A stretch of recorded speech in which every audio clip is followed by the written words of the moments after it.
7 empty chairs stared back at me like accusers in a jury box.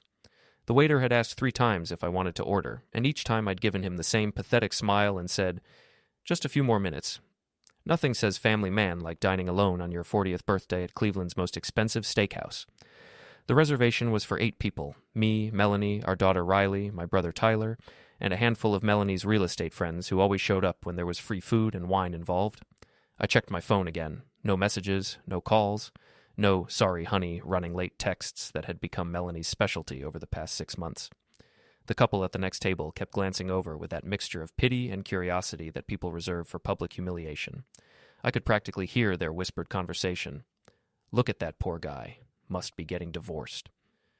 If only they knew how right they were going to be. I ordered a whiskey. Neat, because this situation called for something that burned going down. The amber liquid reminded me of Melanie's eyes when she used to look at me like I mattered, before Carter Blake waltzed into her real estate office with his perfect smile and his luxury car collection. Carter Blake. Even his name sounded like something out of a romance novel for bored housewives. Golden boy realtor, 42 years old, never met a mirror he didn't like. The kind of guy who wore cologne to the gym and called everyone buddy while secretly calculating how much their house was worth. My phone buzzed. Finally. But it wasn't Melanie. It was a text from an unknown number. "Check your email, now." I opened my laptop. Yes, I brought my laptop to dinner because I'm that guy, and logged into my personal account. There, sitting at the top of my inbox like a gift from the universe, was an email with the subject line, "You deserve to know." The sender was anonymous, but the contents were crystal clear. Screenshots of text messages between my wife and her business partner, photos of them at restaurants I couldn't afford, hotel receipts, and one particularly damning image of Carter's hand on Melanie's thigh in what looked like his car. The messages were the worst part. "Dan's working late again. Come over. Can't wait to feel you inside me." He has no idea. Poor pathetic Danny. Poor pathetic Danny. That's what I'd become in my own wife's mind. The guy who paid the mortgage while she played house with Mr. Perfect. I scrolled through months of evidence. They'd been careful, but not careful enough. Someone had been watching, collecting, waiting for the right moment to drop this bomb in my lap. The waiter approached again, probably ready to ask me to leave. Instead, he handed me a folded piece of paper. "A gentleman asked me to give this to you, sir." I unfolded the note. Written in block letters, "Happy birthday, Dan. Time to even the score. A friend." I looked around the restaurant, but every face was unfamiliar. My mysterious benefactor had vanished like smoke. Before we deeper into this story, I have one small request. Please subscribe, drop a like, comment, and hit that hype button to boost this channel so more people can discover these incredible Reddit stories. That's when it hit me. This wasn't random. Someone had planned this moment, orchestrated my public humiliation to coincide with receiving the evidence I needed. They wanted me angry. They wanted me motivated. And you know what? It worked. I closed the laptop, finished my whiskey, and left a 20 on the table. The couple at the next table watched me go, probably expecting to see a broken man shuffling toward his car. Instead, they saw something else entirely. They saw a man who'd just discovered that his wife thought he was too stupid to figure out her game. They saw a man who'd been underestimated his entire marriage. They saw a man with nothing left to lose and everything to gain. As I walked to my car, my phone rang. Melanie's name flashed on the screen. "Danny? Oh my God, I'm so sorry. Emergency at the office. Big client crisis. You understand, right?" Her voice had that breathless quality she used when she was lying. I'd heard it 100 times over the years, but now I knew what it really meant. "Sure, honey," I said, keeping my voice steady. "These things happen. You're the best. I'll make it up to you, I promise. Maybe this weekend we can—" "Actually, Mel, I have some business to take care of this weekend. Rain check?" A pause. She wasn't used to me having plans that didn't revolve around her schedule. "Oh, okay. Well, happy birthday, baby. Love you." "Love you too," I lied. I hung up and sat in my car for a moment, letting the rage build. Not the explosive kind that makes men do stupid things. The cold, calculating kind that makes them do smart things. Melanie thought she was married to poor, pathetic Danny, the accountant who never fought back, never questioned her late nights, never demanded better treatment. She had no idea that poor, pathetic Danny had just received his walking papers. Time to introduce her to someone new. The thing about being an accountant is that people assume you're boring. They picture you hunched over spreadsheets, pushing papers, living a life of quiet desperation in a gray cubicle. What they don't realize is that accounting is really about patterns. Numbers tell stories, and I'd always been good at reading between the lines. Melanie's story was becoming clearer by the hour. I'd spent the weekend going through our joint accounts, credit card statements, and phone records. Amazing what you can access when you're legally married to someone and have all their passwords. Passwords she'd never bothered to change because she thought I was too trusting to snoop. The evidence painted a picture of a woman who'd been living a double life for 8 months. Expensive lunches charged to our credit card while I ate sandwiches at my desk. Hotel rooms booked during her supposed client meetings. Even a weekend getaway to Chicago that she'd told me was a real estate conference. But the real kicker was what I found in our savings account. Melanie had been slowly draining it, moving money into a private account I'd never heard of. Small amounts at first, $200 here, $500 there. Nothing that would trigger alerts or raise suspicions. Over 8 months, she'd moved nearly $30,000. My $30,000. Money I'd saved from working overtime, skipping vacations, and driving a 10-year-old Honda while she cruised around in her leased BMW. She was planning to leave me. The affair wasn't just about excitement or romance, it was about exit strategy.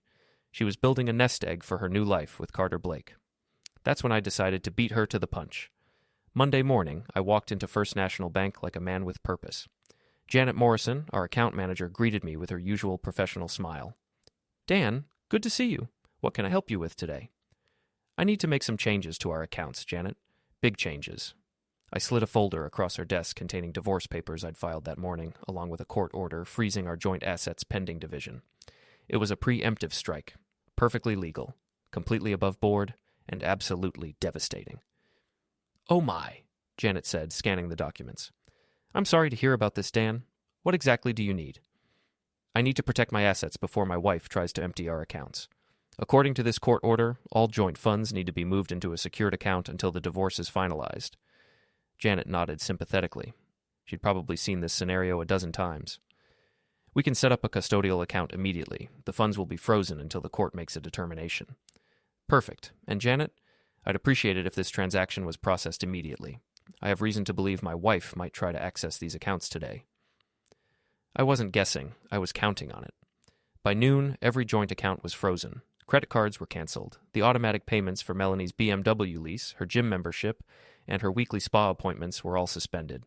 Then I sat back and waited for the fireworks. They started at 2:47 p.m. My phone exploded with calls and texts from Melanie. The first few were confused. "Danny, my card got declined at lunch. Can you call the bank?" "Something's wrong with our account. Call me." Then they turned frantic. "Daniel Callahan, call me right now." "What did you do? The bank says our accounts are frozen." "This is insane. You can't do this." But I could do it, and I had, perfectly legally. The final call came at 4:15 p.m. When I answered, Melanie's voice was ice cold. "You bastard. You think you're so smart, don't you?" "I think I'm smart enough to read bank statements, Mel. $30,000? Really? Did you think I wouldn't notice?" Silence. Then, "I don't know what you're talking about." Chicago wasn't a real estate conference, was it? The Ritz-Carlton doesn't usually host seminars in the honeymoon suite. More silence. "Here's what's going to happen," I continued. "You're going to come home tonight. We're going to sit down like adults and discuss how this divorce is going to work. Or you can keep playing games and let the lawyers sort everything out. Your choice." "You can't prove anything." "Can't I? Check your email, sweetheart. I sent you a little preview of what I've been collecting." I hung up and immediately forwarded her a small sample of the evidence my mysterious benefactor had provided, just enough to let her know I wasn't bluffing. My phone rang again 30 seconds later. "Where did you get these?" Her voice was shaking now. "Does it matter? The question is, how many people do you think would be interested in seeing them? Your boss at the real estate office? Your clients? Carter's wife?" "You wouldn't." "Try me." Another long pause. When she spoke again, the Ice Queen mask had cracked. "Danny, please. We can work this out. It's not what you think." "It's exactly what I think. You've been planning to leave me for months, stealing my money to fund your new life with Carter. The only thing I got wrong was the timeline. I thought you were going to wait until you'd cleaned out all our accounts. It's not like that. I was confused. He means nothing to me." "Save it for someone who cares, Mel. Be home by 7. We have a lot to discuss." I hung up and leaned back in my office chair, feeling something I hadn't experienced in years. Control. For 8 months, Melanie had been playing chess while I played checkers. She'd been 3 moves ahead, planning her escape while I paid the bills and pretended everything was fine. But she'd made one crucial mistake. She'd underestimated poor, pathetic Danny. Time to show her what a real chess player looked like. Melanie didn't come home at 7. She didn't come home at 8, 9, or 10. By 11 p.m., I'd received exactly one text. Staying at Mom's tonight. Need space to think. Her mother lived in Florida. Melanie was staying with Carter. Fine by me. It gave me time to implement phase 2 of my plan. Tyler arrived at my house at midnight, carrying a laptop bag and wearing the kind of grin that meant trouble. My younger brother had always been the tech genius in the family, the guy who could make computers do things that probably violated several federal laws. You sure about this, Danny? He asked, setting up his equipment on my kitchen table. Once we start down this road, there's no going back. She started down this road 8 months ago. I'm just catching up. Tyler nodded and opened his laptop. Okay, but we do this smart. Everything legal, everything above board. We're not hackers, we're researchers. What's the difference? Hackers break into systems they don't have access to. Researchers use information that's already available. He pulled out a USB drive. Like this. What's on it? Everything. Phone records, social media posts, public records, financial transactions. Amazing what you can find when you know where to look and you have the right software. Tyler had been working in IT security for 15 years. He specialized in helping companies protect themselves from corporate espionage, which meant he knew exactly how corporate espionage worked. Show me. He plugged in the drive and opened a folder labeled Project Melanie. Inside were hundreds of files, screenshots, documents, photos, and video clips. Your wife and Carter have been incredibly careless, Tyler said. They've been using their work email accounts to coordinate their meetings. They've been posting photos on social media that place them together when they should have been in different locations, and they've been using credit cards that create a paper trail a blind man could follow. He opened a spreadsheet that made my accountant heart sing. Every transaction, every meeting, every lie was documented with dates, times, and locations. But here's the really interesting part, Tyler continued, clicking on another folder. Carter Blake isn't just having an affair with your wife. He's been embezzling money from their real estate office. What? Look at this. Tyler showed me a series of bank transfers. He's been skimming commission payments, inflating expense reports, and creating fake transactions. We're talking about serious money here, over $200,000 in the past year. I stared at the screen. Does Melanie know? Hard to say. But look at this email. Tyler opened a message from Carter to Melanie dated 3 weeks ago. Don't worry about the money situation. I've got everything handled. Trust me. She knows, I said. Gets better. Carter's been using some of that stolen money to fund his relationship with your wife. The Chicago trip? Paid for with embezzled funds. The expensive dinners? Same thing. He's been romancing your wife with stolen money. I felt something cold and sharp settle in my chest. Not only had my wife been cheating on me, she'd been letting her lover pay for it with money stolen from their own company. There's more, Tyler said. Carter's married. I know that. His wife doesn't know about the affair, but she's starting to suspect something. Look at this. Tyler showed me a series of social media posts from Paige Blake, Carter's wife. Recent photos showed her looking increasingly strained. Her captions had changed from cheerful family updates to cryptic quotes about trust and betrayal. She's investigating him, Tyler said. Posted this yesterday. The post was a photo of Carter's credit card statement with the caption, Anyone know why my husband needs to buy expensive jewelry when my anniversary isn't until December? He bought Melanie jewelry? Diamond earrings, $2,000. Charged to his personal card, but the receipt shows he paid cash. Want to bet where that cash came from? I was starting to see the bigger picture. Carter wasn't just stealing from his company. He was stealing from his wife, his business partners, and probably his clients. Melanie had hitched her wagon to a man who was about to crash and burn spectacularly. What do you want to do with all this? Tyler asked. I thought about it for a moment. The smart play would be to turn everything over to my divorce lawyer and let the legal system handle it. But the legal system was slow, expensive, and uncertain. By the time it ground through all the evidence, Carter could be long gone, and Melanie could have destroyed half the proof. How hard would it be to make sure the right people see this information? Tyler's grin widened. Define right people. Carter's wife, the real estate office management, the state licensing board, maybe a few journalists who specialize in financial crimes. That's not hard at all. In fact, it's surprisingly easy when you have email addresses and social media accounts. And it would all be legal? Completely. We're just sharing information that's already public record or that we obtained through legitimate means. freedom of information, and all that. I looked at the evidence spread across Tyler's laptop screen. Months of lies, theft, and betrayal, all documented in excruciating detail. Melanie and Carter thought they were so clever, so careful. They had no idea they'd left a trail of breadcrumbs that led directly back to them. "Do it," I said. Tyler's fingers flew across the keyboard. "This is going to take a few hours to set up properly. I want to make sure everything hits at the same time for maximum impact." "What kind of impact are we talking about?" "Well, let's see. Carter's going to wake up tomorrow morning to find that his wife knows about the affair, his boss knows about the embezzlement, and the state licensing board has received a detailed complaint about his business practices. The local business journal is going to get an anonymous tip about financial irregularities at his real estate office, and his clients are going to receive some very interesting information about where their money actually went. And Melanie? Melanie's going to discover that her boyfriend is a thief, her business is under investigation, and her real estate license is in jeopardy. Oh, and her mother-in-law is going to receive some fascinating reading material about her daughter-in-law's extracurricular activities." I felt a smile spreading across my face. Not a nice smile, the kind of smile that wolves probably wear when they corner a rabbit. "How long before it all hits the fan?" Tyler checked his watch. "I'm scheduling everything to go out at 8 a.m. tomorrow, right about the time they're having their morning coffee together." "Perfect." We spent the next 3 hours fine-tuning the plan. Tyler was meticulous, making sure every piece of evidence was properly documented and legally obtained. He created a timeline that would unfold like dominoes, each revelation leading naturally to the next. By the time we finished, it was nearly 4 in the morning. Tyler packed up his equipment and headed for the door. "You sure about this, Danny? Once this starts, it's going to get ugly fast." "It's already ugly, Tyler. I'm just making sure everyone else can see it too." After he left, I sat in my kitchen and thought about what was coming. In 4 hours, Melanie's carefully constructed fantasy world was going to come crashing down around her ears. Carter's criminal enterprise was going to be exposed. Their affair was going to become public knowledge. And I was going to be sitting in my office, drinking coffee, and watching it all unfold from a safe distance.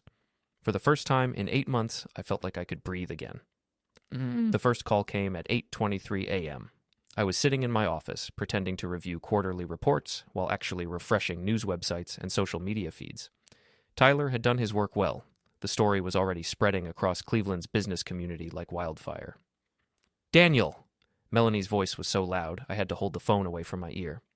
"What did you do?" "Good morning to you too, sweetheart. How's your day going?" "Don't you dare play dumb with me." Carter's wife showed up at the office this morning with printouts of our text messages. The state licensing board is launching an investigation. There are reporters calling. Sounds like you're having a rough morning. This is your doing. I know it is. Mel, I've been sitting in my office since 7 a.m. I haven't talked to any reporters, state boards, or angry wives. Maybe you should ask yourself how all this information became public. You leaked it. I leaked what exactly? Are you saying the text messages are fake? The hotel receipts are forged? The bank records are fabricated? Silence. Because if all that evidence is real, I continued, then maybe the problem isn't who leaked it. Maybe the problem is that you created it in the first place. You bastard! You have no idea what you've done. I have a pretty good idea. I've destroyed your relationship with a thief and a liar. I've exposed your affair to the people who needed to know about it, and I've probably saved you from being an accessory to embezzlement charges. What are you talking about? Haven't you seen the news yet? Carter's been stealing money from your office for over a year. The FBI is getting involved. You might want to call a lawyer, Mel. A good one. I hung up and immediately checked the local business journal's website. The story was front-page news. Local real estate executive under investigation for embezzlement and fraud. The article detailed Carter's financial crimes with surgical precision. Every fake transaction, every inflated expense report, every stolen commission was laid out in black and white. The reporter had done excellent work, probably because Tyler had made it so easy by providing a comprehensive evidence package. But the real masterpiece was the sidebar story. Affair complicates real estate scandal. It included quotes from Paige Blake, Carter's wife, who had apparently been very forthcoming with reporters once she learned about her husband's double life. I always wondered where the money was coming from. She was quoted as saying, "Now I know he was stealing it to impress his girlfriend." My phone rang again. This time it was a number I didn't recognize. "Mr. Callahan, this is Jennifer Walsh from Channel 7 News. I'm working on a story about the Carter Blake investigation, and I understand your wife worked closely with Mr. Blake. Would you be available for an interview?" "I'm sorry, but I don't have any comment about Mr. Blake's business practices. You'd have to ask my wife about their professional relationship. Actually, sir, we're also looking into allegations about a personal relationship between your wife and Mr. Blake. Do you have any comment about that? I paused, letting the moment stretch out. I think my wife is in a better position to answer questions about her personal relationships than I am. So, you're not denying the affair?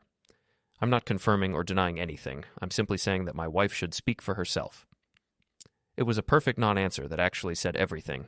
Any reporter worth their salary would read between those lines and understand that I wasn't going to defend Melanie or contradict the affair allegations. Thank you for your time, Mr. Callahan. After I hung up, I allowed myself a moment of satisfaction.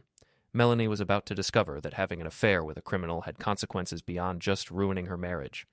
The next call came from my daughter, Riley. Dad, what's going on? Mom called me crying and screaming about reporters and investigations. She says you're trying to ruin her life. Riley was 15, old enough to understand that her parents' marriage was in trouble, but young enough to still believe that adults were rational creatures who solved their problems through reasonable discussion. Your mother and I are getting divorced, sweetheart. It's complicated, and there are some other issues involved that have nothing to do with you. She says you're lying about her and Carter. She says you're making up stories to hurt her. I closed my eyes. Of course, Melanie would try to make me the villain in Riley's eyes. It was her last play. Turn our daughter against me and claim the moral high ground.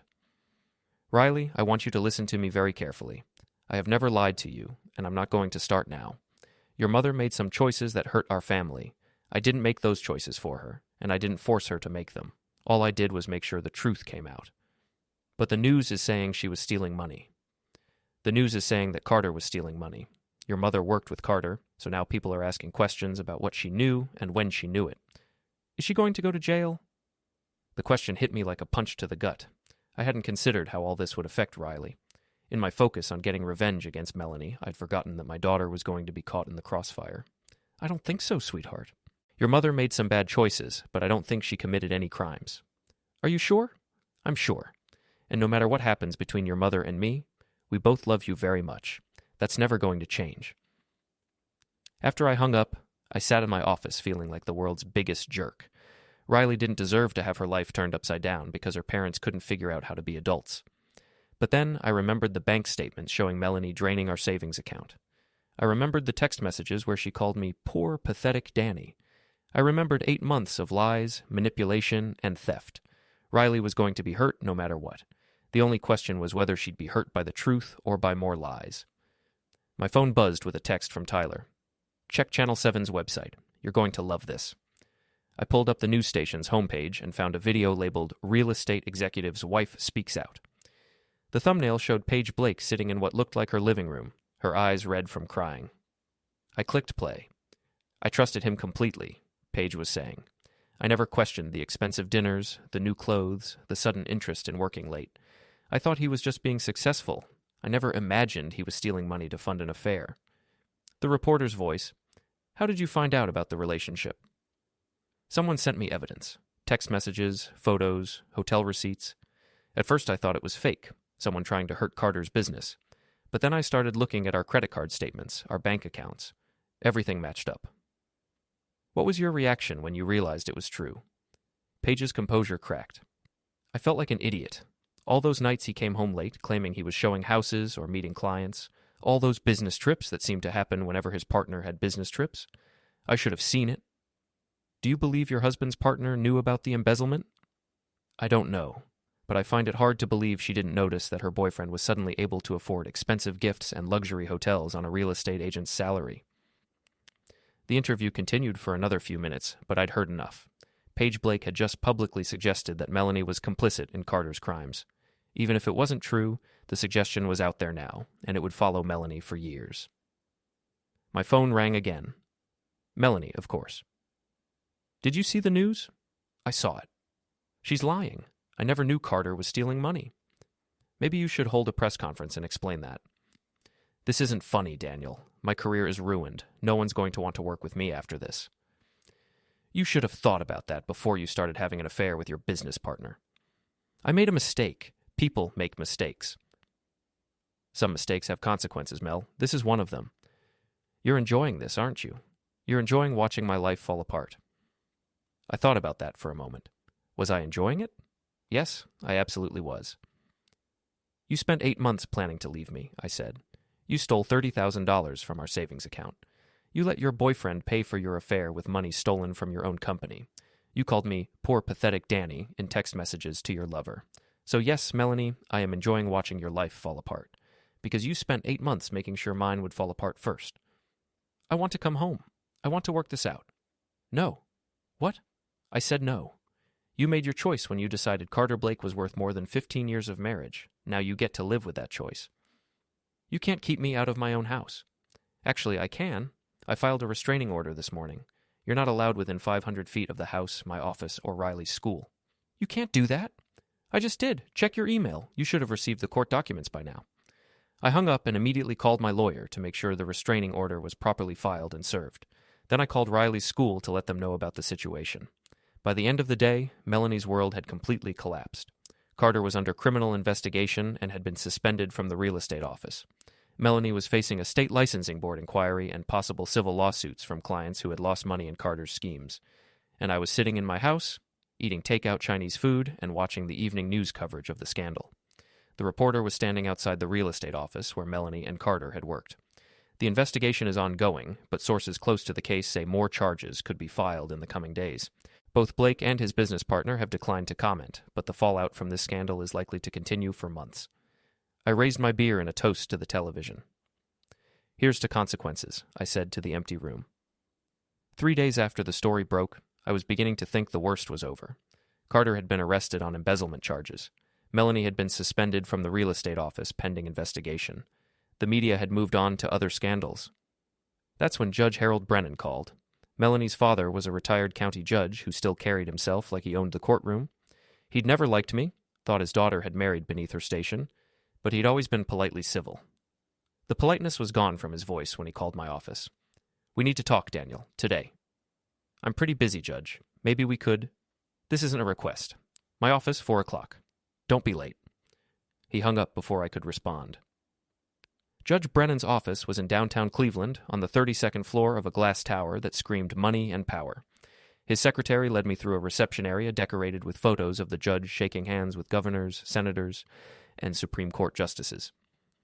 The man himself was waiting behind a mahogany desk that probably cost more than my car. At 72, Harold Brennan still looked like he could sentence someone to hard labor without breaking a sweat. Sit down, Daniel. I sat. You've made quite a mess of things, haven't you? I'm not sure what you mean, Judge. Don't insult my intelligence. You orchestrated this entire scandal to destroy my daughter's life. The question is what it's going to take to make you stop. I leaned back in the leather chair and studied his face. Harold Brennan was used to intimidating people. 40 years on the bench had taught him that most people would crumble under the weight of his authority. Too bad for him that I was no longer most people. Your daughter destroyed her own life when she decided to have an affair with a criminal. I just made sure everyone knew about it. Melanie made a mistake, a foolish, regrettable mistake, but she doesn't deserve to have her career destroyed over it. Tell that to the clients who lost money because of Carter's embezzlement schemes. Tell that to Paige Blake, who's facing bankruptcy because her husband stole their savings to impress his girlfriend. The judge's face darkened. Carter Blake's crimes have nothing to do with Melanie. Your daughter was having an affair with a man who was stealing money to pay for their relationship. She either knew about it, which makes her complicit, or she was too stupid to notice, which makes her incompetent. Either way, her career deserves to be destroyed. You arrogant little... He caught himself, took a deep breath, and regained his composure. Here's what's going to happen, Daniel. You're going to call off your media campaign against my daughter. You're going to stop cooperating with investigators, and you're going to accept a reasonable divorce settlement that allows Melanie to rebuild her life. And if I don't... Judge Brennan opened his desk drawer and pulled out a thick manila folder. Then you're going to discover that your own business practices haven't been quite as clean as you think they are. He slid the folder across the desk. Inside were copies of tax returns, business contracts, and financial records from my accounting practice. Interesting discrepancies in some of your client filings, the judge said. A few questionable deductions, some creative interpretations of tax law. Nothing criminal, of course, but enough to trigger an IRS audit that could take years to resolve. I flipped through the documents, recognizing my own work. Everything was legitimate, but I could see how a hostile investigation might twist the facts to create problems. You're threatening to sic the IRS on me? I'm offering you a choice. Walk away from this vendetta against my daughter or face the consequences of your own actions. I closed the folder and slid it back across the desk. You know what, Judge? You're absolutely right. His eyebrows rose. I am? Yes. I have been making some questionable choices lately. In fact, I made one just this morning. What are you talking about? I pulled out my phone and opened a voice recording app. I'm talking about the choice to record our conversation. The color drained from Judge Brennan's face. That's right, I continued. I've got everything you just said on digital audio. A retired judge threatening to use his connections to launch a retaliatory IRS investigation against his daughter's ex-husband. I bet the State Judicial Ethics Board would find that fascinating. You can't what? Can't use legally obtained evidence to expose corruption? Seems to me I've been doing exactly that for the past week. I stood up and headed for the door. Where are you going? To visit some friends at the Cleveland Plain Dealer.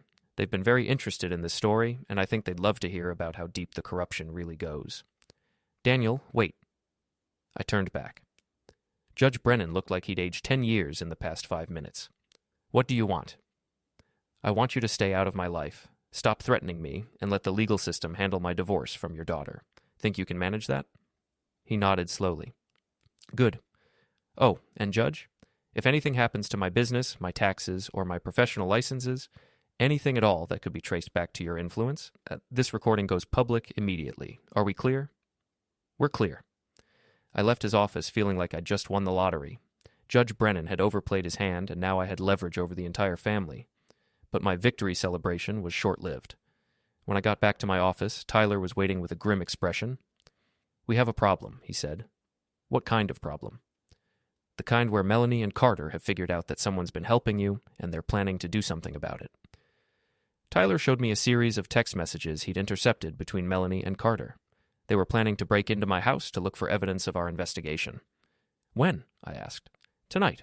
Carter's out on bail, and Melanie thinks you're keeping the original evidence files at the house. Are we? No, everything's stored on encrypted drives in 3 different locations. But they don't know that. I thought about it for a moment. Melanie and Carter breaking into my house would be a felony. If I could catch them in the act, it would be the final nail in their coffins. How do you feel about setting a trap? I asked. Tyler's grin was positively evil. I thought you'd never ask. The beauty of being married to someone for 15 years is that you know all their habits. Melanie always entered the house through the back door when she didn't want to be seen by neighbors. She always disabled the alarm system first. The code was Riley's birthday, and she'd never bothered to change it. And she always headed straight for my home office when she was looking for something. Tyler and I spent the afternoon turning my house into the world's most elaborate trap. Hidden cameras in every room, motion sensors on all the doors and windows, and a direct feed to Tyler's laptop parked in Eddie's bar 3 blocks away. We also set up a live stream to social media. If Melanie and Carter wanted to commit felony breaking and entering, they were going to do it in front of an audience. You sure about this? Tyler asked as we finished installing the last camera. Once they're inside, there's no going back. There was no going back the moment Melanie decided to steal $30,000 from our savings account. At 9 p.m., I drove to Eddie's bar and settled in to watch the show. Eddie had closed early and sent his staff home, leaving just the 3 of us to monitor the feeds from my house. This is either brilliant or completely insane, Eddie said, pouring himself a whiskey. Why can't it be both? I replied. The motion sensors triggered at 11:47 p.m. 2 figures appeared on the back porch camera, Melanie and Carter, dressed in dark clothes and carrying flashlights like amateur burglars. Here we go, Tyler said, starting the live stream. Melanie punched in the alarm code and opened the back door. They crept through the kitchen, whispering to each other about where to search first. Check his office, Carter said. If he's got evidence files, that's where they'll be. They made their way to my home office, and I watched on the hidden camera as they started rifling through my desk drawers and filing cabinets. I don't see anything, Melanie said. Just regular business stuff. Keep looking. He's got to have copies of those text messages somewhere. Carter opened my computer and tried to log in, but Tyler had changed all the passwords and installed tracking software. Every keystroke Carter made was being recorded and transmitted to law enforcement. Can't get into his computer, Carter said. We need to find physical copies. That's when they found the folder I'd left on my desk labeled Evidence Divorce Case. This is it, Melanie said, opening the folder. Inside were printouts of their text messages, photos of them together, and bank records showing Carter's embezzlement. but Tyler had doctored the documents to include additional fake evidence that made their crimes look even worse than they actually were. Jesus Christ, Carter said, flipping through the pages. He's got everything. And some of this stuff. I never sent these messages. What do you mean? Look at this text. It says, I told you about the embezzlement in March. I never said that. So he's making stuff up? He's mixing real evidence with fake evidence. If we can prove he's been fabricating documents, we can discredit everything he's collected. I watched them photographing the fake documents with their phones, building what they thought was a case against me for evidence tampering. We should take the whole folder, Melanie said. No, that's theft. We just need photos to prove he's been lying. Too late. Melanie was already stuffing the papers into her purse. Melanie, don't. If we steal his files, we're committing a felony. He ruined my life with these lies. I'm taking them. That's when Tyler triggered the house lights and alarm system. Suddenly, every light in the house blazed on, and the security alarm started wailing. Melanie and Carter panicked, running for the back door while the cameras captured every moment. But Tyler wasn't done. He'd rigged the back door to lock automatically when the alarm was triggered. Melanie and Carter found themselves trapped in my kitchen, pounding on the door and shouting over the alarm. "The front door!" Carter yelled. They ran to the front of the house, but that door was locked too. Tyler had turned my house into a prison, and my ex-wife and her boyfriend were the inmates. "Call the police," I told Tyler. "Already done. They should be here in about 3 minutes." On the live stream, viewers were commenting in real time. "Is this really happening? These people are idiots. Best reality show ever. Someone call the cops." The viewer count was climbing rapidly. Tyler had tagged the stream with local hashtags, and word was spreading across Cleveland's social media. Melanie and Carter were now trying to break windows to escape, but Tyler had installed security film that made the glass nearly unbreakable. They were trapped, panicking, and being watched by hundreds of people online. That's when the police arrived. The live stream captured everything, officers surrounding the house, Melanie and Carter being arrested, the evidence folder being recovered from Melanie's purse. The chat exploded with comments as viewers realized they were watching real criminals being caught in the act. "This is better than Netflix. That woman is going to jail. Guy in the suit looks like he's about to cry." Carter was indeed crying by the time they put him in handcuffs. The stress of the criminal investigation, the public humiliation, and now a breaking and entering charge had finally broken him. Melanie, on the other hand, was furious. "This is entrapment," she screamed at the officers. "He set us up." "Ma'am, entrapment is when law enforcement tricks you into committing a crime," one of the officers explained. "This is just you committing a crime while being recorded. He planted fake evidence. We were trying to prove he's been lying." "You can explain that to your lawyer." The live stream continued until the police cars pulled away, carrying my ex-wife and her boyfriend to jail. The viewer count had reached over 3,000 people, and the comments were still pouring in. Tyler ended the stream and closed his laptop. "Well, that was fun." Eddie poured 3 whiskeys and raised his glass. "To the end of poor, pathetic Danny." "To the end of poor, pathetic Danny," Tyler echoed. I raised my glass and looked around the bar. 3 months ago, I'd been sitting alone at a restaurant table, waiting for a wife who was never coming home. Tonight, I was surrounded by people who actually cared about me, watching the woman who'd betrayed me face the consequences of her choices. "To new beginnings," I said. We drank, and I felt something I hadn't experienced in years. Peace. The next morning, the breaking and entering arrests were front-page news. The story had everything reporters loved: crime, corruption, adultery, and dramatic footage of the arrests. But the real victory came later that day, when Riley called.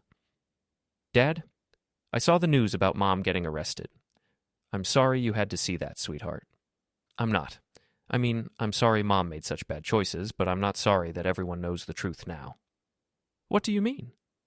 "She's been calling me every day since the story broke, trying to convince me that you were lying about everything. She said you were just jealous and trying to hurt her, but last night proved she was the one lying, didn't it? Your mother made some very bad decisions, Riley, but she's still your mother, and she loves you. I know. But I also know that you didn't force her to break into our house and steal documents. She did that all by herself." "Yes, she did.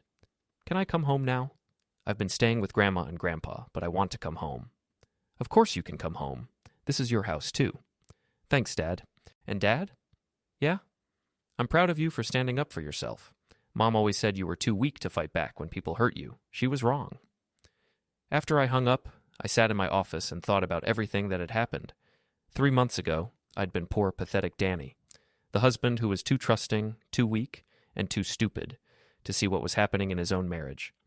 Now I was the man who'd exposed a criminal conspiracy, destroyed 2 corrupt careers, and proven that sometimes the quiet guy in the corner is the most dangerous person in the room. Melanie and Carter would face criminal charges for breaking and entering, on top of Carter's embezzlement charges. Their reputations were destroyed, their careers were over, and their relationship had imploded under the pressure. And I was free. Free from a marriage built on lies. Free from a wife who saw me as nothing more than a paycheck and a safety net. Free from pretending that I didn't deserve better than being called poor, pathetic Danny by the woman who'd promised to love and honor me. My phone buzzed with a text from an unknown number. "Congratulations. You played the game better than anyone expected. A friend." I smiled and deleted the message. I never did find out who my mysterious benefactor was, and I decided I didn't want to know. Some gifts are best accepted without questions. That evening, Riley came home. We ordered pizza, watched a movie, and talked about her plans for college. For the first time in months, my house felt like a home again. Around 10 o'clock, my phone rang. Melanie's name appeared on the screen. I let it go to voicemail. Poor, pathetic Danny would have answered that call. He would have listened to her excuses, her apologies, and her promises to change. He would have felt guilty about the consequences of her actions and wondered if maybe he'd gone too far. But poor, pathetic Danny was gone. In his place was a man who understood that some bridges are meant to be burned, some relationships are meant to end, and some people deserve exactly what they get. I deleted the voicemail without listening to it and went upstairs to say goodnight to my daughter. Tomorrow would bring new challenges, new opportunities, and new possibilities. But tonight, I was exactly where I belonged. Home with the only family member who'd never betrayed me, in a house that was finally mine again. The game was over, and for the first time in 15 years, I'd won.